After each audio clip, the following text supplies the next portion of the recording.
Hello, waba ushaka guhisha chat yawe cyangwa se waba ushaka guhisha nimero y'umuntu muvugana kuri WhatsApp cyangwa se waba ushaka guhisha ibintu uganira n'umuntu kuri WhatsApp cyangwa se waba ushaka gushyira password kuri chat uganira n'abantu kuri WhatsApp, ngiyi video rero ugiye gukurikirana kugeza irangiye, ugiye kureba step by step ukuntu wahisha chat y'umuntu muganira kuri WhatsApp ku buryo nta muntu wese wazajya upfa kubona ibyo uganira n'umuntu kuri WhatsApp. Ikintu urakora nta kindi, uraza urebe muri WhatsApp yawe ifitemo WhatsApp Messenger ngiyi muri kuyibona, uze ukirike kuri WhatsApp yawe ufite. Numara kuyikirika urabona ufiteho abantu benshi.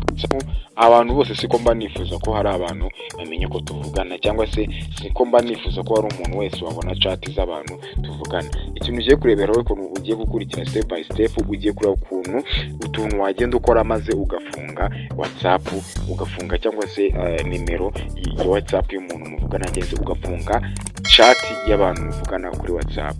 Ikintu urakora rero uraza ukande kuri nimero ushaka, urebe nimero ushaka kuba wafunga. Urugero wenda reka mitemo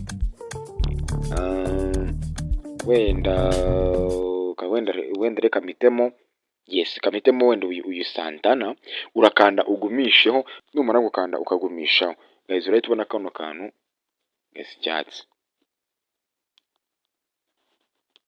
urahita ubona ko hajeho aka kantu k'agatiki gasa icyatsi. Uri kumva? Urabona ko hajeho kano kantu k'agatiki gasa icyatsi k'agaterebye, nimero isa nk'iyabaye icyatsi. Numara kugira uti kuyikandaho kagasa icyatsi, umurikire neza step by step. Uraza urebe hano hejuru, hano hari utudomo dutatu guys, urebe hano hantu hejuru hari utudomo dutatu. Utu tudomo dutatu rero nta kindi urakora, urahita udukandaho.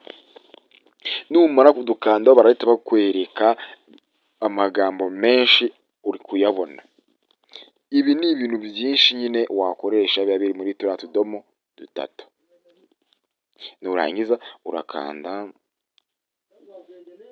kuri aka ngaka lock chat, numara kugaka urahita ukanda kuri lock chat, so barahita bakwereka continue.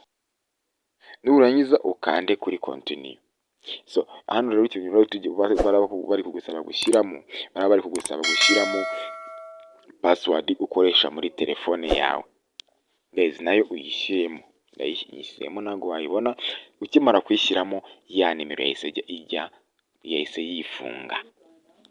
yahise yifunga. Impamvu rero yifunze, uraza urebe hano handitse locked chat, ubu ya nimero iri hano.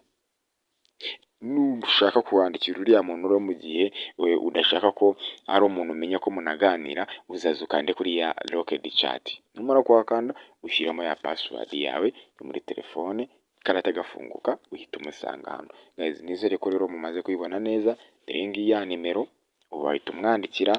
Ubu nayifungura nkamwandikira bisanzwe, nkaza nkamwandikira, then nkongera ngasohoka, nkahita nsubira ahandi, ntihagire umuntu umenya ko tunaganira. So guys, murakoze cyane, ndabakunda cyane, nizere ko mubikurikiye neza. Ikintu usabwa ni gukora subscribe ndetse na comment. Ndizera ko maze kuyibona step by step. Iyi video niba wayikunze, wisharinge n'inshuti zawe. Ndabashimiye cyane. Ciao ciao.